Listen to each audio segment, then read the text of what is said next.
Azharuddin in, నలుగురు out అని అంటున్నారు. హ్మ్.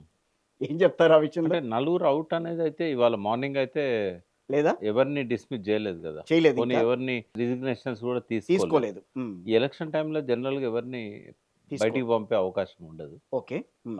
అజారుద్దీన్‌ను తీసుకోవడం అనేది రాజ్యాంగాన్ని ఉల్లంఘించడమే ఇది. ఎందుకంటే election commission already code issue చేసింది. హ్మ్. అతను జూబ్లీ హిల్స్‌లో ఎన్నికలను ప్రభావితం చేయగలిగిన వ్యక్తి. హ్మ్. అతను గతంలో ఎమ్మెల్యే కంటెస్ట్ చేశాడు పోయినసారి. హ్మ్. Immediate past. యెస్. సెకండ్ ఆయన ఉండేది గూడా జూబ్లీ హిల్స్ కాన్స్టిట్యున్సీ‌లోనే. అవును. ఆయన డైరెక్ట్‌గా మైనారిటీ ఓటర్స్‌ని ప్రభావితం చేసే విధంగా ఆయనను మంత్రివర్గంలోకి తీసుకోవడం అనేది కోడ్ ఉన్నప్పుడు, హ్మ్. ఇంతకంటే ఉల్లంఘన ఇంకోటి ఉండదు. కోడ్ ఉండంగా ఇవన్నీ జరుగుతున్నాయంటే అసలు ఏంటనంటారు? ఎలక్షన్ కమిషన్ పట్టించుకోవాలి గదా! ఈసీ ఆ! పట్టించుకోవాలి. సైలెంట్‌గా ఉంటే ఎట్లా? పోనీ బీజేపీ వాళ్ళు కంప్లెయింట్ గూడా చేశారు. అవును. మరి చేసినాక గూడా పట్టించుకోకపోతే ఎట్లా?